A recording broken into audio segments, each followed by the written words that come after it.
Oh man, you know, I Jesus Lord, man, I don't even know where to start, man.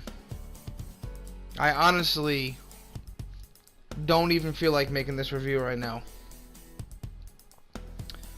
Had a long ass day at work. Come home thinking, you got Raw to watch. Cause back in the day when I was younger, especially when I was like my later teens, and I'd come home from work on a Monday night, and I knew, man, at least I had Monday Night Raw to look forward to get my mind off of the bullshit that is life. But those days, sadly, are far, far behind us. Because this show, not only does it not help, get your mind off of the bullshit of the real world, it actually adds to the bullshit. It gives you more fucking annoyance in life. More stress because you're trying to figure out why this company just insults their fucking fans' intelligence by putting on lazy shows and illogical booking. And it's to the point where it's just like, I really question, like, why the fuck am I even still watching this? And the only answer I can ever come up with is because it's just been a part of my life for so long, for the last 28 years or whatever, that I don't know, I guess I don't know any better. What else is there to do on a Monday night? I've been watching Monday Night Raw on a Monday night for basically my entire life, so I guess I just don't know any better. But it's getting to the point where I really honestly don't know how much longer I can do this. It's literally paining me to get on here after watching this 3-hour fucking dumpster fire of a TV show to get on here and talk about it now. But I'm gonna do it because I'm already here. And yeah, man, I don't understand why they put such little effort into making their weekly television shows something to be excited about watching. We can all reference back to the Attitude Era, how great it was. And it was, believe me, my favorite time of wrestling. But even after the Attitude Era was over, from basically mid-2001, I guess you would say, it kind of ended. All the way until, the Ruthless Aggression Era, which was what, like, from when the Attitude Era ended up until 2006-ish, 2007 maybe, I would say it started to dwindle down a little bit. But even in those 3, 4, 5 years, Monday Night Raw was, for the most part, a good show. It was a fun show to watch. It was entertaining, interesting, had great storylines, interesting characters, and it didn't insult you like it does today. Today has no interesting characters aside from maybe one or two, no good storylines, and just, it lacks life. This show has no life. This show is on life support, and it's like just, it honestly just feels like it's dead to me. This show just feels dead. There's just no excitement. The crowds are ass. They're not energetic, and I just don't blame them anymore. I don't know why you would spend your money to go to a Monday Night Raw, but so fucking be it. But I don't know, man. This show is just a shell. It's lower than a shell of its former self. It is just absolutely a fucking soulless entity. Just there's nothing there, man. It's just thrown together for, here you go, we got to put something on TV, and that's it. No thought, effort really put into it. No passion from the people who produce and create. There's nothing left there anymore. It's like Vince McMahon is just killing everything. Whether it's fucking the creative writer's passion or it's the fucking wrestlers themselves, their enthusiasm to go out and want to entertain, everything just feels dead. And I feel like, honestly, everything is Vince McMahon to blame. Whether you want to believe me or not, it really feels that way. I mean, who else is there to blame? He's still the man that's 100% fully in control of final say of what happens on these shows. The only show he doesn't have final say on is NXT. Because apparently he doesn't even watch it. So that's why that show is still great. And I enjoy watching on a weekly basis. Anyway, man. I'm not going to sit here and ramble and rant on and on about what's going on. We're just going to get into this fucking review. If you can't tell, I sound very unenthusiastic about doing this. Because I don't know, man. I guess the only reason I'm doing this is just to... It's because I watched it and now I have to vent out my frustrations to justify me watching a 3-hour fucking show that I honestly gave no fucks about at all. No fucks about at all. You got Seth Rollins and AJ Styles in an angle battling over the Universal title, and I don't care. That's a problem. That is a big fucking problem, man. That is a really big problem. Anyway, let's get into this review. As normal, no surprise here. Raw starts off exactly the same as it does every week. As lame as always, man. No fucking intro music, no intro video, no pyro. This is something the beginning of the show is seriously lacking. I know I've said it before, and I'm going to say it. I don't know why they cheap out on shit like pyro and video packages and some licensed music to go over that video package to get you pumped up for what you're about to watch. I don't know why they cheap out on shit like this. But then they fucking just unload their pockets and throw money at people like Brock Lesnar, who fucking brings nothing to the show, adds nothing to the programs. He's there like fucking 5 times a week, but they'll shell out fucking millions and millions and millions of dollars for this man. And other shit that's fucking worthless.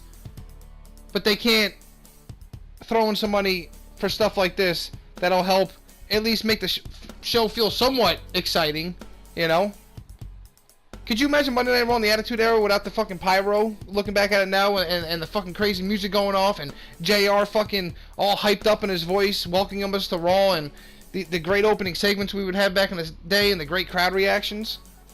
Could you imagine taking all that away and opening up Raw the way they do every week now? Back then, WCW would have won. Or if you took Vince McMahon's lack of fucking creative, and the creative writers like creative, and translated it to back then, WCW would have won. Today, the only reason WWE is on top is because there's nobody else there. If anybody else even comes close to grabbing fans from them, and they even have a fucking half a brain cell between them, they would beat this show in weekly ratings every week. That's how bad this show is. This show is just utterly lifeless. And if you disagree with me, it is what it is, you're just a fucking idiot. Seriously, if you enjoy this show from beginning to end, everything in between, I don't know what to tell you. You're a fucking idiot. So, that's just the way it is. Anyway, it starts off with Alexa Bliss coming out.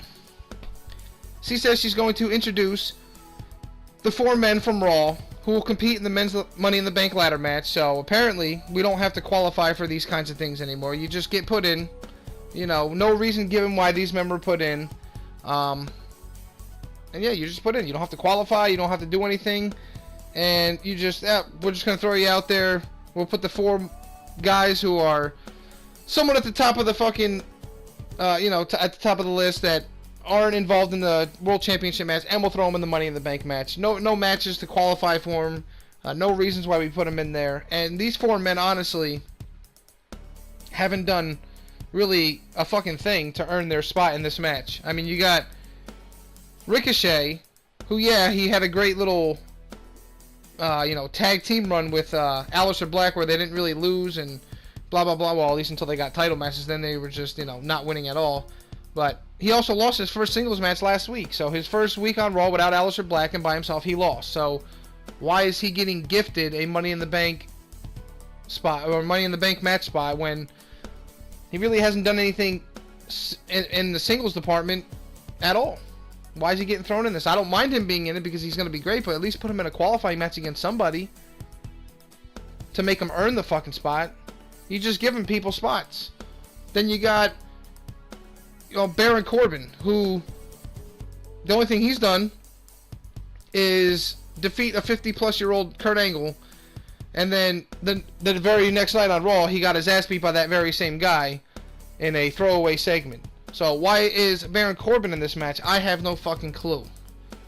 Then you got Braun Strowman. I don't know what he's done recently. He hasn't done shit. His character is about as dead as can be. It's about as dead as this show.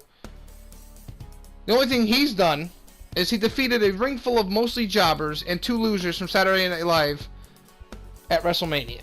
That's what he did. I guess that is deserving of a spot at Money in the Bank to possibly challenge for a world title. Yeah, sure. Then you got Drew McIntyre, who lost to Roman Reigns in about 10 minutes in a terrible match at WrestleMania. And he lost to 1 spear. At a show where people kick out of finishers fucking like they're suplexes. So yeah, McIntyre really deserves it too. Yeah, sure thing. This oh my god, dude, I'm just reading this shit is just fucking pissing me off.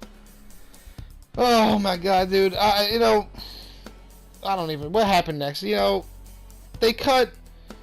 So they're all out there, and they started going back and forth with their dialogue, and it's one of the most forced and scripted promo segments I've actually seen in a while. Like, there's the timing of their interrupt. It was like they were practicing backstage for this very promo. It was like they were reading off a script, practicing it, but they were doing it live in the ring. That's what it felt like.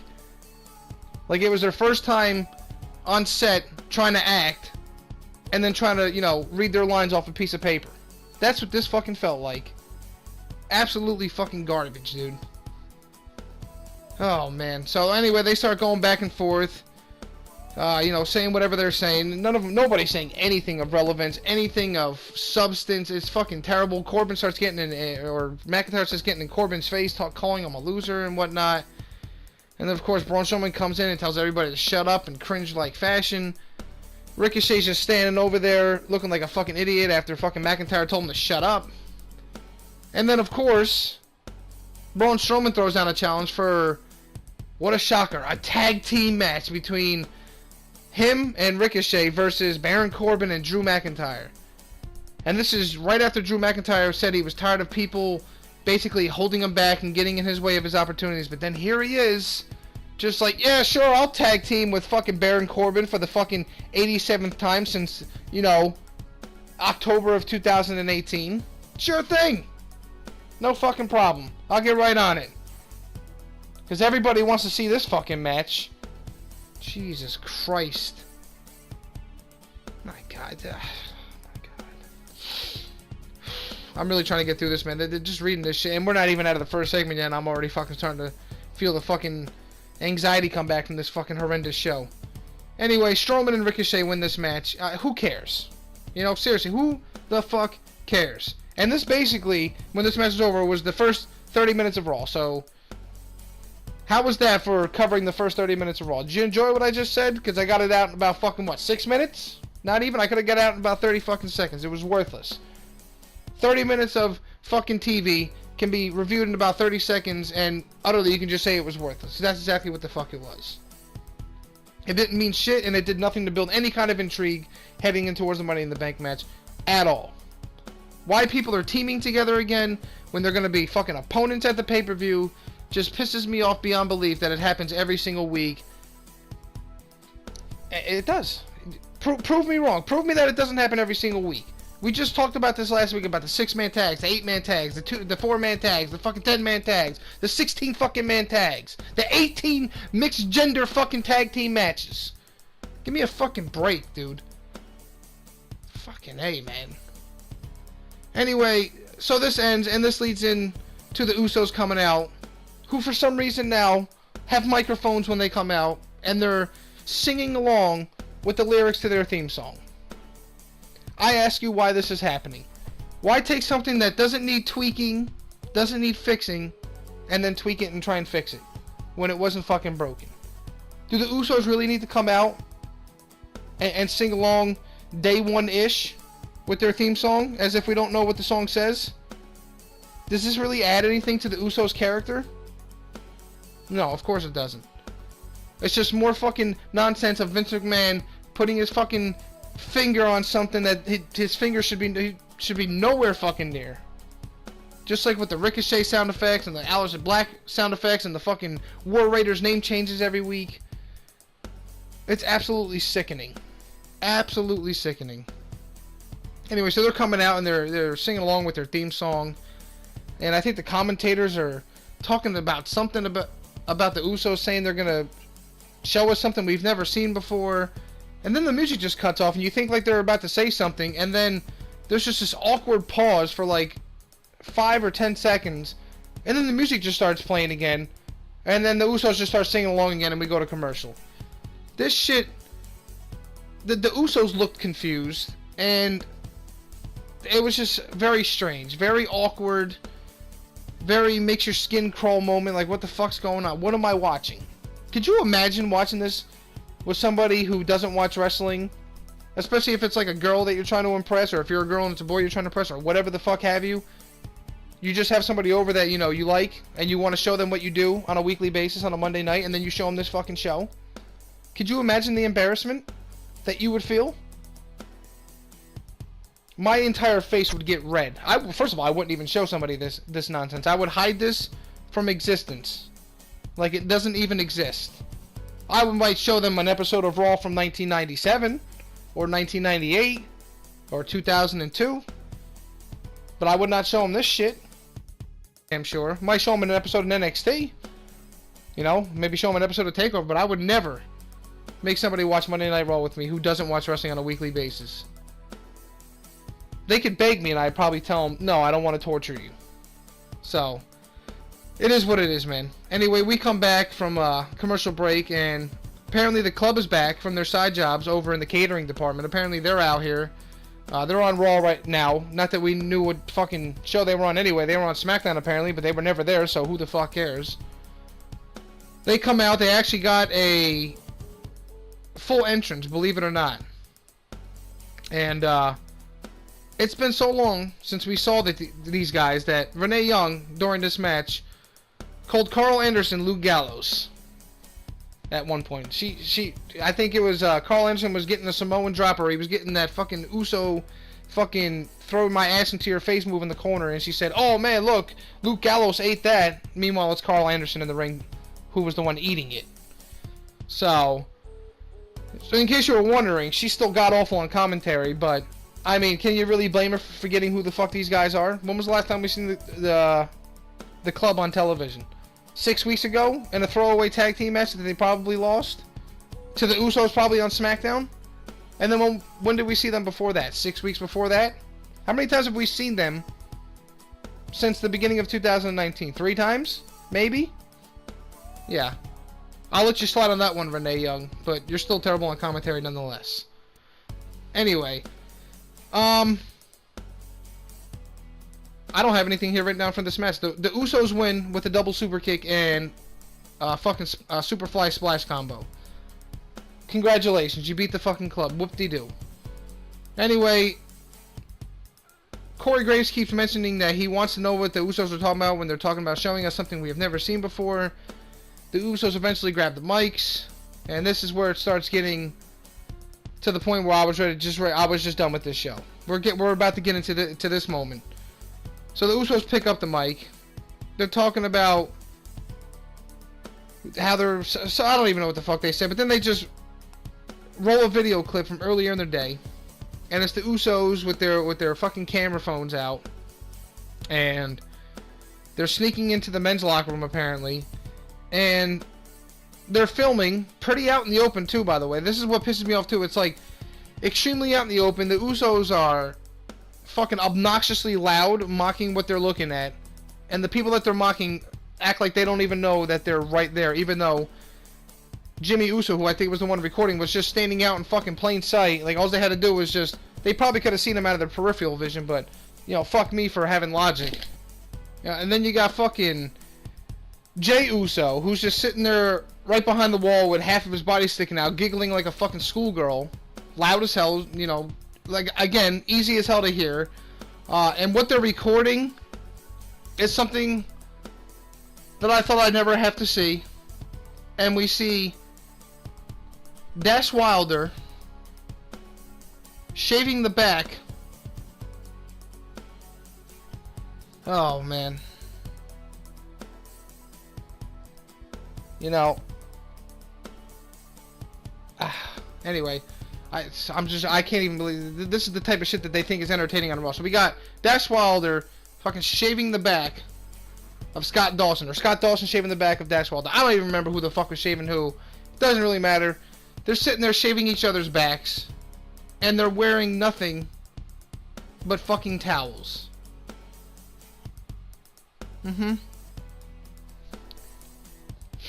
This is what Monday Night Raw is all about. Segments like this. Fucking two grown men in the shower with nothing but towels on, shaving each other's backs. I don't know what you want me to tell you, people. I don't know what you want me to tell you. This is what the Revival is reduced to. If these guys don't leave this company when their contracts are up, they are the biggest fucking retards on the fucking face of this planet. If this is what you want to be subjected to as a professional wrestler in your career, then you deserve to have this done to you. If this is what you're going to accept when your contract is over. So we'll see what happens when that time comes. Anyway, so this leads in to the Revival coming out, having a promo segment with the Usos as we continue this extremely unfunny and absolute cringe back-shaving garbage. You know, this segment, I swear, dude, if you would have seen me watching this, it just pissed me off to no fucking end. I don't know what this segment was supposed to accomplish. You got two of the best tag teams in the world, and they're reduced to sad, unfunny, cringeworthy segments, again, of two grown men shaving each other's backs while two other grown men secretly videotape them. This is like shit that you would do in the gym locker room in high school in your freshman sophomore year. This is the level of quality we're getting on TV. This is the entertainment that we're getting on this show. I really don't fucking know, man. If this segment alone doesn't prove why Vince needs to go, I don't know what else will tell you that. I really don't. And like I said, at this point, I was honestly just done with this show. Everything here from here on out, even the parts that I was interested in seeing, just felt that much worse because of this segment. This segment just fucking killed my entire fucking vibe for this show. Absolutely fucking killed it. And honestly, the first hour is supposed to, it's supposed to get you somewhat hyped and excited to sit and watch another 2 fucking hours of this horrendous television show. Meanwhile, this is what we start off with. Awful tag team matches, overly scripted promos, and grown men shaving each other's back hair. Yeah. Man, this is exciting stuff, man. This, I don't even know how fucking young ones can watch this shit. I understand that when you're young, you're dumb, and you don't really understand what you're watching, but I just don't know, man. I just don't fucking know. I really don't. But like I said, the first hour was supposed to excite you to watch the next 2 hours. I can't even get through fucking 39 minutes without wanting to turn off my television and go to sleep. You know, or play a game on PS4. I'd rather have wasted time playing games all night than watching this show, which I think I might have to start doing soon, man. I really don't. Or I really don't know what to do. And for all you people who are rooting for AEW to fail, shame on you. The only thing left to save this show, there's nothing else left to save it. Nobody getting signed is gonna save it. Nobody fucking switching shows is gonna save it. Even adding the pyro and the video entrance and the fucking licensed music over it is not gonna save this show. It would be nice to say in the beginning, but it's not gonna save the show. The only thing that's gonna save this show is someone to legitimately come in and eventually challenge this fucking company in television ratings and taking away their fucking fans and to go watch that, what WCW did. That's the only thing that's going to save this show. Otherwise, Vince McMahon is going to sit comfortably where he is, collecting his dirty money from Saudi Arabia, giving us god-awful television while we sit here and fucking suffer every week, to the point where we either don't watch it anymore, which would be a sad day, or we continue to watch it and just be fucking sad. So to everybody who wishes AEW to fail, really, seriously, shame on you. To want to see... First of all, why do you just randomly want to see people fail? I don't understand. I mean, it's not like anybody in AEW fucking hurt your family or something. Why would you want to see them fail? Well, what sense does that make? Doesn't make any sense to me. So, our only hope is that somehow AEW over time builds up a fan base where they can start competing head-to-head with WWE and taking away their fans. Where WWE has their shit pushed in and then they're forced to change their fucking shitty ways and start giving us television that we want to see. Give us something edgier. Give us something different. Give us a new look on things. That's the same tired fucking formula every week. Seeing the same shit. Same fucking camera angles. Same this, same that. Same opening segments. There's nothing else left, man. It's the only thing that's gonna fucking change this shit. There's nothing else is gonna change it, man. So, again, if you want something like AEW to fail, then you obviously not only are not a fan of professional wrestling, you're just not even a fan of WWE. If you don't want to see them get challenged, if you don't want to see them challenged, then you are not a fan. Because the only way they're gonna get better is competition. When there's no competition, there's no reason to work harder to strive to put on great shows when you know you can just slide by with the littlest of ease. Seriously. If you think I'm lying? Well, I'm not. Because look at WWE when they had competition and look at WWE now. Especially since they became a publicly traded company. That was just basically the be-all end-all from there. Ever since then, it's just slowly gone downhill. Then the fucking 3 hours of Monday Night Raw started and right down the fucking drain, man.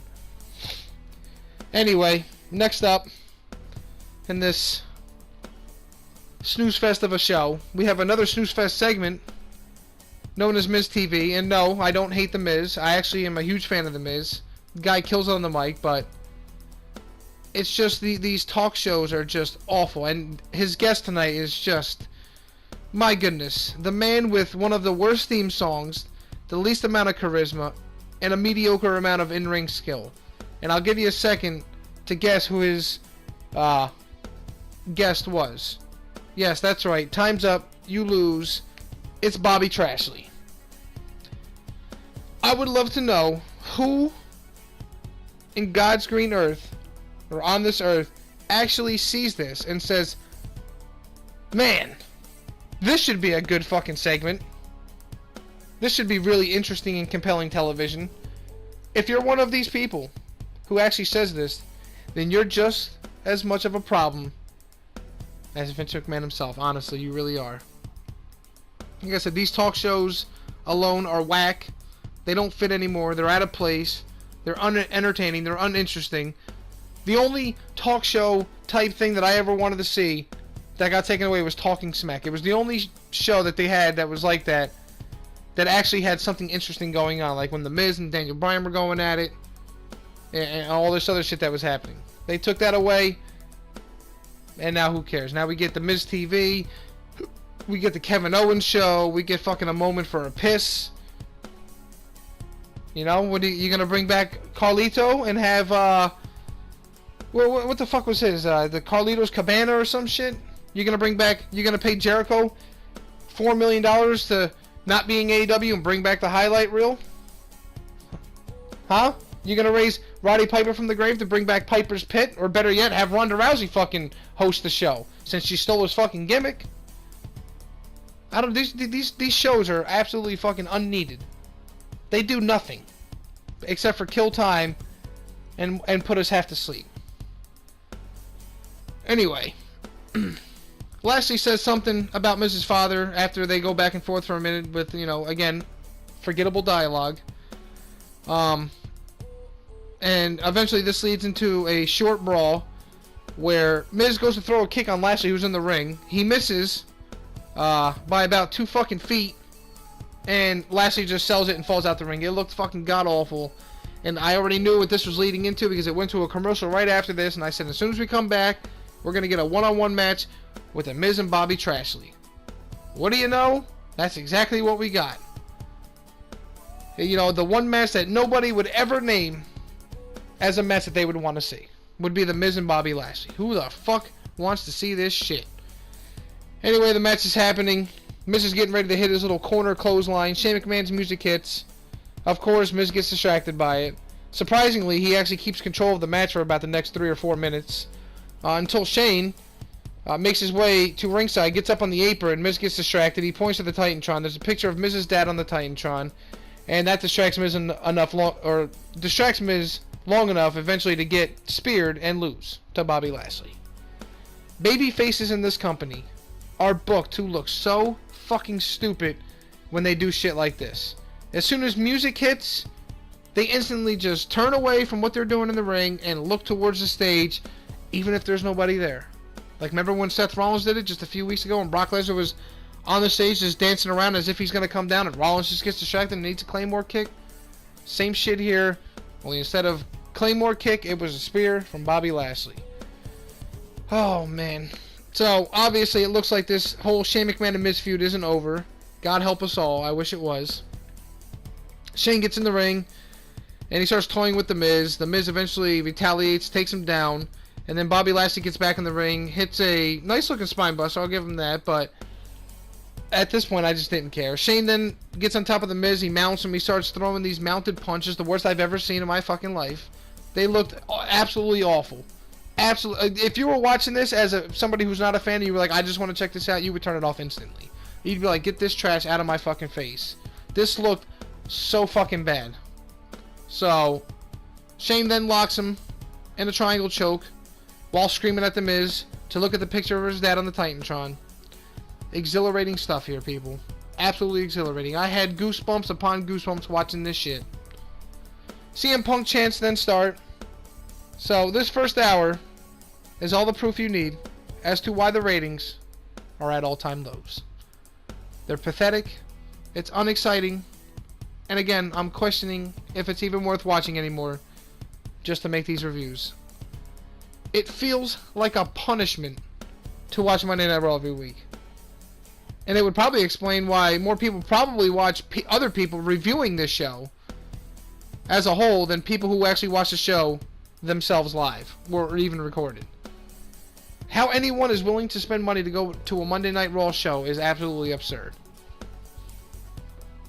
Yeah, I went to WrestleMania, but that's because I went there with a bunch of friends for the experience of just hanging out with my friends. And, you know, because it was WrestleMania and, you know, you got to get it in there at least once or twice in your life. It's done. If it comes back around here again, I doubt I'll go unless the product has changed by then to be something worth watching. But if it stays like this in WrestleMania, if WrestleMania 37 was in MetLife again and it was like it is now, I would not go. I wouldn't go probably if you gave me a fucking free ticket to deal with the bullshit of the 8 hours, 10 hours of sitting in the fucking stadium, spending tons and tons of money to keep yourself hydrated and fucking fed, to sit next to fucking idiots in the arena. I don't know, man. I wouldn't do it. I honestly would not. Next up, we got the War Raiders. They're making their entrance. They get attacked during their entrance by the Lucha House Party. The match starts and it's over in about 90 seconds and the War Raiders win.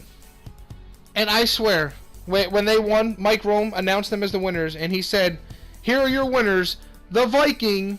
And then he paused for like, I swear, it felt like 2 or 3, maybe even 4 seconds. And then he said Raiders. He probably forgot what their name was this week. They've had their names changed so fucking much that the fucking ring announcer forgot what they were called for about 2 or 3 seconds. He probably was about to say Experience, but he actually eventually did say Viking Raiders, even though that's not what I'm gonna call them. But like I said, these guys are talented. They hit their finisher, which we're not gonna go over the name of it because we already know what the name of it is, and we're not gonna speak of it here. But they hit it. It looked beautiful. They hit it on Kalisto, and they won the match. And these guys are talented, especially for their size. But I honestly feel like they might be dead on arrival here as far as fan interest goes. I don't know if anybody's going to care about these guys. They have that old school vibe to them, but with the constant name changes and just the jokes that everything's made out to be, or it's made out to look like, it's hard to take anybody serious, man. That's why I couldn't even get behind the fucking contract signing at the end of the night. It's hard to just take anything serious. The show is just made to look like a fucking joke every week. Anyway, Alexa Bliss is out again. This time she's here to announce the women's competitors for the Raw Women's Money in the Bank match. And I'm thinking, oh man, well, this can't be any worse than the men's segment, right? Well, I was wrong.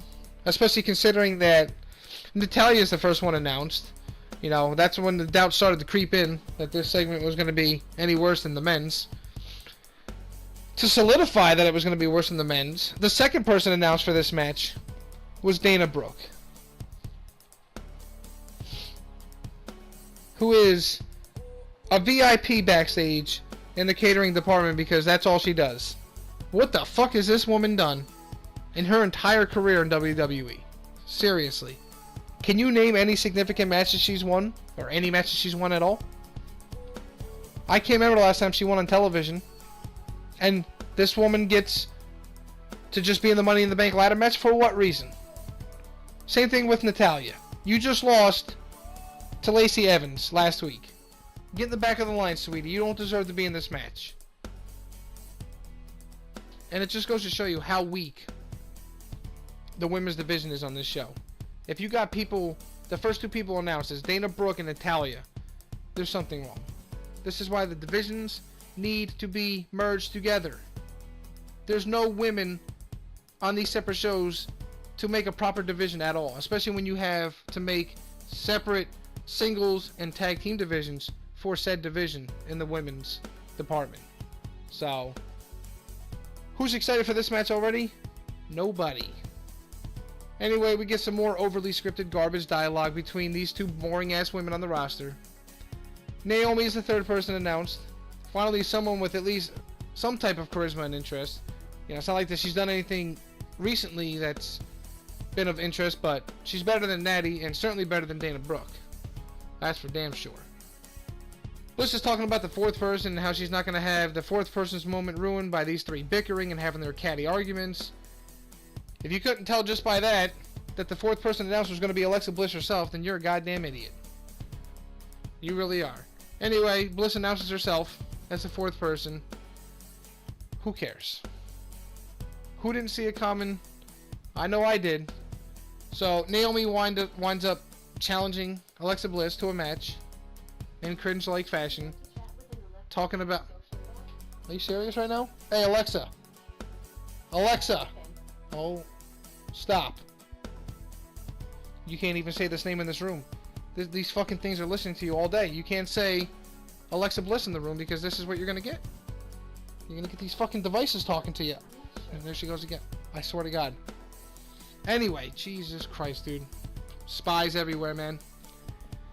Anyway, yeah. So, Naomi challenges Alexa Bliss. Alexa Bliss eventually accepts.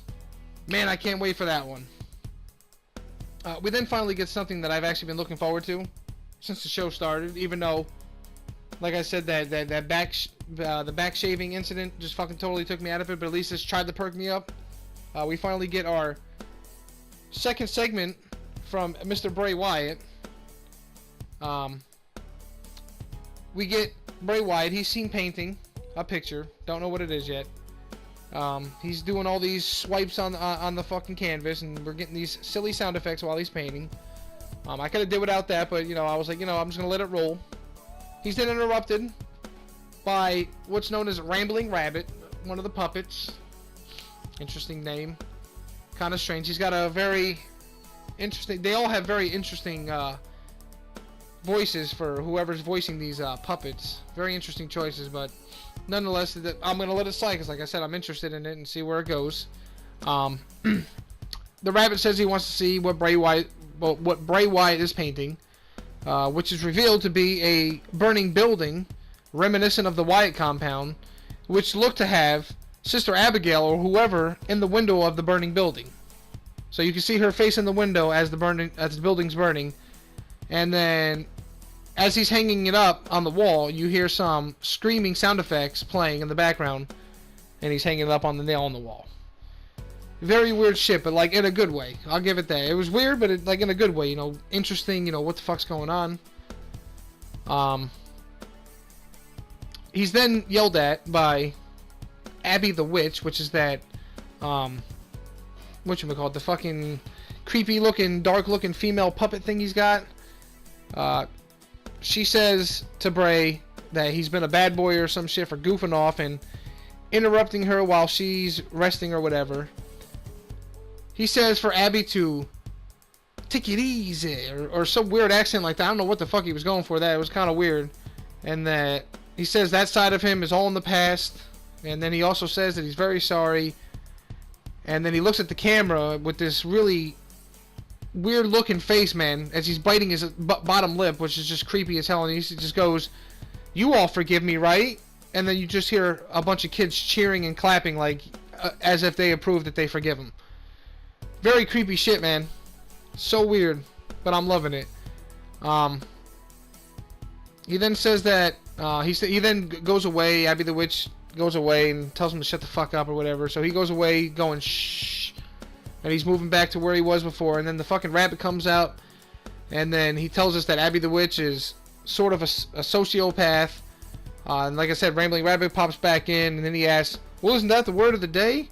And then Bray Wyatt says, "Yes, it is." And then he spells out sociopath, but he doesn't give us the meaning. So there you go. I don't know why, but who cares? So anyway, like I say, I fucking lost where I was. He says, "Yes, it is." And then, like I said, he spells out the word, but doesn't give its meaning. He then says that that's all the time we have for today. And then says, "Remember, my fireflies, as always, I'll light the way." And then he pauses for a second. And then he says, "If you'll let me in." And he says this in the most creepiest fucking way. I fucking absolutely loved it. So fucking creepy the way he said, "If you'll let me in." And then he just waves goodbye. And I absolutely love this. It made me smile a little bit. This character is so fucking weird and different and interesting that you can't help but be compelled to it to see where it's going. And it's something that this show is missing dearly, and that's some character development for somebody. Like, we all love our fucking, the indie guys and everybody that just, the Seth Rollins and AJ Styles and everybody else goes by their real name, but there's no real characters on these shows. Everybody's they're just them, or supposedly them, but we don't have any actual characters like, like an Undertaker, or a fucking Kane, or a Mankind, or a fucking, Godfather even, or something, or a Goldust. These characters that they're not really themselves. They're playing a fucking different, strange, or somewhat creative character, and it's fucking great. And this is the type of shit it's one of the ingredients that's missing on this show to make it, enjoyable. It's definitely missing. Strongly missing. Anyway, next, of course, is our one-on-one match between Bliss and Naomi. If you care about this match, then God help your soul, because I did not. Naomi wins with a split-leg moonsault. A match that was filled with Bliss's stupid shoes being untied and getting ripped off, and then she yells at the referee when they're off, and then she gets hit, and Naomi pins her. Who cares? Let's move on. Becky Lynch then comes out. And here we go again, man. Overexposure, I'm telling you right now, it's a real fucking thing. I love Becky Lynch, but I'm telling you right now, her character every week is getting more and more damaged week by week, the more she's on these shows every single week. This segment right here was not needed, but here we are. Got Charlie Caruso in the ring. Just comes out of nowhere. I didn't even see her in the ring when we came back from commercial. It just looked like Becky Lynch was going to cut a solo promo, and then Charlie Caruso just magically appears like a fucking magician. She's in the ring interviewing Becky. Asked her if her decision to defend both titles at Money in the Bank was impulsive. Becky says nothing about her is impulsive, and she talks about her journey of how she got here, and talks about how nobody a year ago thought that she could have main evented WrestleMania, but she did. And she did. Wasn't great. She main evented. She says she didn't make history by dodging everybody, but by defeating everybody. Well, of course, she conveniently left out that she didn't defeat Asuka. But then Asuka was laid out by Charlotte and is now being fucking held down in the tag team division. So who cares about that, right? So Asuka beat Becky, and then Charlotte beats Asuka, but then Becky beats Charlotte, and then it's just a whole fucking thing, and Asuka's just in the tag team division doing fucking jack shit. Hopefully winning the tag team titles at least soon, but I doubt it. Anyway, fuck did I leave off? We then get a clip from last week when Lacey Evans laid out Becky Lynch with her god-awful finisher, the woman's right. Oh, God. I can't anymore with this fucking show. Becky then calls out Lacey Evans. At least the crowd is still behind Becky. There was some pretty heavy Becky chants, some Becky 2 belts chants, and back and forth. The chants about 4 or 5 times during this promo. So it's good to see that the fans are still behind her, but I'm telling you right now, over time, this overexposure is going to absolutely kill it. Because I don't trust WWE to book her well enough for fans to keep interest in it. You can say, yeah, Stone Cold was on the show every week back in the day and fans kept interest, but you have to understand, at Stone Cold's peak, there was only one show a week. This is before SmackDown was a thing, really. And they booked him very well. I don't trust the creative today to book Becky Lynch very well week to week to keep us interested in her character for the foreseeable future. Well, we'll see what happens. Evans comes out, says some shit about, isn't it something like a man wanting what a man wants when he wants it, or some trash like that. I don't know, whatever SJW bullshit she's talking about this week. Says she's done talking, and then they start brawling on the stage in the ringside area. The brawl was decent, I'll give it that. It looked better than some of the other women's brawls we've had recently. But I still really can't get past the fact that Evans belongs nowhere near this title match right now. But this is WWE logic, so fuck me, right? She really doesn't. I mean, I understand that there was some real life shit with her, like losing her house or something, but it doesn't mean you have to just thrust her into a fucking title match. Again, doesn't really make any sense. Beating Natalya in one match does not really scream to me as qualifications for title match. But that's just me. The tag team champions come out next, Ryder and Hawkins. They have new theme music, apparently, and it's just in time for them to drop the titles to an actual tag team, hopefully very soon. You get new theme music, you know you're going to drop the titles within a month, so why even give them new theme music? Because once they drop the titles, they are going to be absolutely worthless. Anyway, and believe me, I have nothing against Zack Ryder or Kurt Hawkins. Zack Ryder was great. I was crazy behind him back in 2011 when he was trying to get a U.S. title match, and he had his whole YouTube show fucking taking off like crazy, and he was the internet champion. Great stuff, and I haven't forgotten about it. But like I said, I mean, WWE hasn't really done much to make me care about these guys. It was a weak storyline effort that had potential for 1 week, and then they just killed it after that and did nothing after that. So anyway, they're taking on the Revival, you know, fresh off their back shaving adventures. This match is about 5 minutes, and the Revival lose to these guys yet again for like the 4th time since WrestleMania in another fluke-type roll-up where, I don't know, I think it was Scott Dawson like bounced off the ropes or something, and then he fell back, landed on Zack Ryder for a pin, and then Zack Ryder just grabbed his arms and then just rolled him up real quick, pinned him 1, 2, 3, match over. Amazing. Miz is backstage being interviewed, and he pretty much just challenges Shane McMahon to a steel cage match. So we'll see what happens with that, but you know it's going to happen, so there you go. Shane McMahon versus The Miz, Money in the Bank steel cage match. Can it be good? It could be, but I really don't care about this feud anymore, so moving on here. We got Sami Zayn or Sami Insane coming out next. This fucking guy's rolling around all the fucking stage, all crazy, looking fucking like a nutcase. Then go to commercial. We come back. He's talking about psychological entitlement and how the fans feel like they're entitled to everything. And man, is he not lying, man? There's too many people in this world today, honestly, that think they are entitled to everything, to the point where they think that they're entitled to having their feelings be more important than anything else, which is why right now we have this extremely pussified PC type culture where you can't say or do anything without somebody being offended, and then it gets shut down.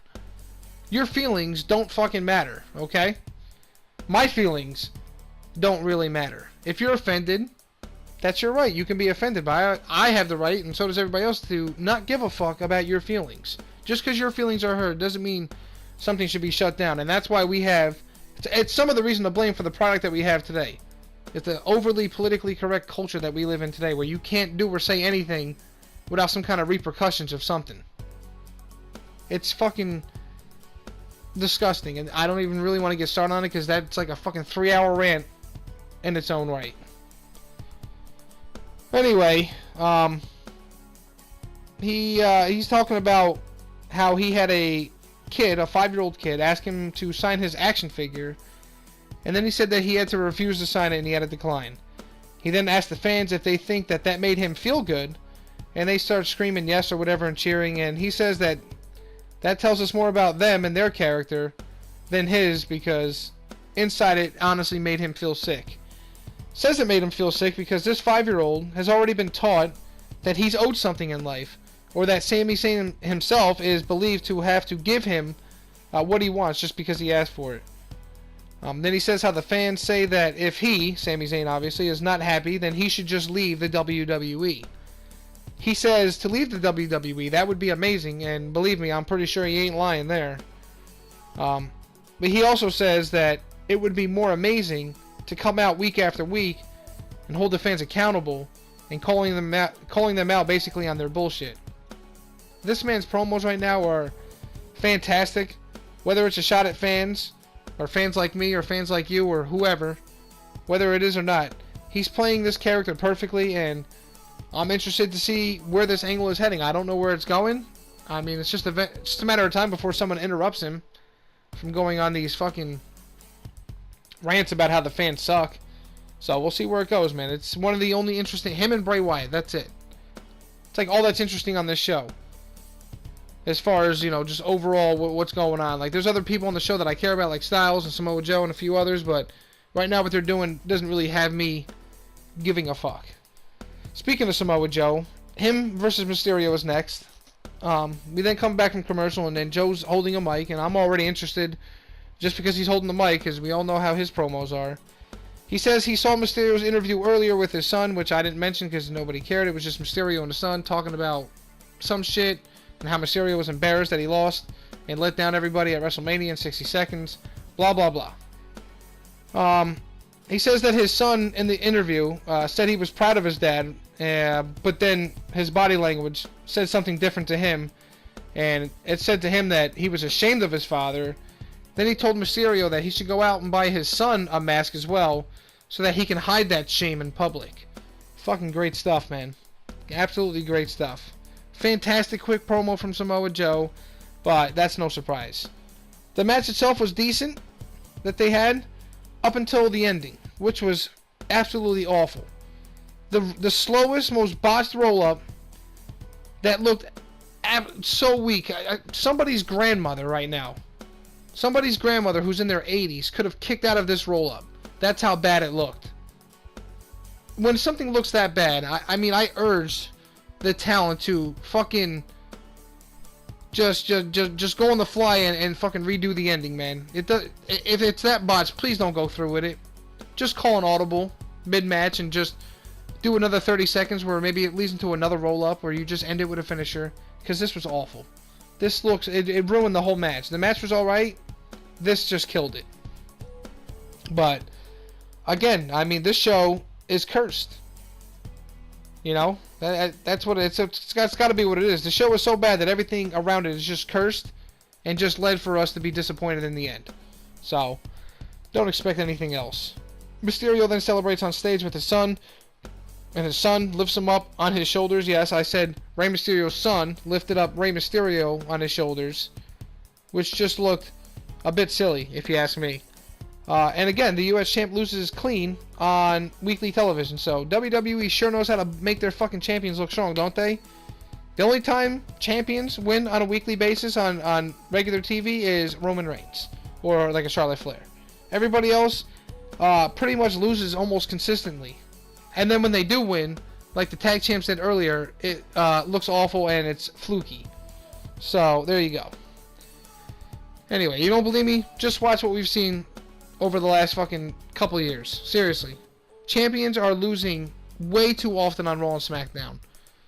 And, I don't know. It's like the only way they win is, again, with some fluky roll-up, or if they're facing somebody who's way below their league as far as status goes. And even then, they aren't safe. So, there you go. We get our main segment next. A segment that I had no interest in, really. And I only got 4 minutes left here. We got a contract signing between AJ Styles and Michael Cole. AJ Styles and Seth Rollins, with Michael Cole doing the proceedings. Don't know why. It's bad enough we got to hear his voice. Now we got to see his fucking face. Cole asks AJ what it would mean to him to win the Universal title. AJ says it is the reason he came to Raw. And he says Raw is where it's at. Where the crazy fans are at. Really, Mr. Styles.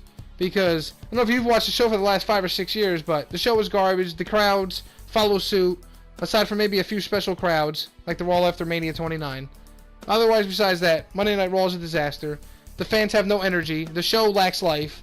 And I don't know who told you to say that. Probably Vince McMahon.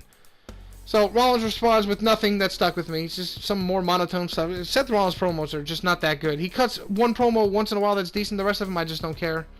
But he did say that the one thing he did that Styles couldn't do or didn't do was defeat Lesnar, but he conveniently left out that he had to use a low blow, which really destroys his credibility in winning because he cheated. So, whatever. They eventually start brawling. Again, I didn't give a single fuck, but the cool part about it was at the end, Seth Rollins was in the ring. AJ Styles got back in, punched him in the face or whatever, and then he hit the phenomenal forearm. And as he came down for the phenomenal forearm, he put Seth Rollins through the table. And that's how we went off the air, with AJ Styles standing tall. Am I looking forward to this match? Yeah, of course, because I think they can kill it. But these babyface type build-ups are just never WWE's strong point as far as like making it feel interesting. It's like they just want the wrestlers' wrestling abilities to speak for themselves. And while that's fine and dandy and it's probably going to work, it's a lazy way out. You know, build some kind of intriguing storyline. I mean, this was okay, but at the same time, it wasn't anything special. So, that's your Monday Night Raw review, people. If you enjoyed this god-awful 3-hour show tonight, go fuck yourself. Because this show sucks, and if you keep saying it's good, it's never going to change. And again, the only way it's going to change is if they get challenged by another company. So let's pray to God AEW is successful, and in a couple of years, when they build up a fan base and build up some credibility, maybe they can start challenging WWE so we don't have to watch fucking shit like we saw tonight. Maybe we don't have to have people like Baron Corbin being a fucking main focal point of the TV show every week. Because the guy is boring and god-awful. Anyway, hope you guys enjoyed it. If you did, hit that like button, hit that subscribe button. And yeah, if I had to give this show an overall rating between 1 and 10, like I try to do every week, it's going to get a fucking... Alright. It's going to get... I don't even know, man. I'm trying to be nice. I'll give it a 4.5, and that's honestly being nice. The day Raw gets a 7 or higher is going to be one hell of a show, right? But that's probably never going to happen. But we'll see what happens. That's all I got tonight. So I will see you guys in the next video. Until then, be safe, guys. Take it easy, and have a good night.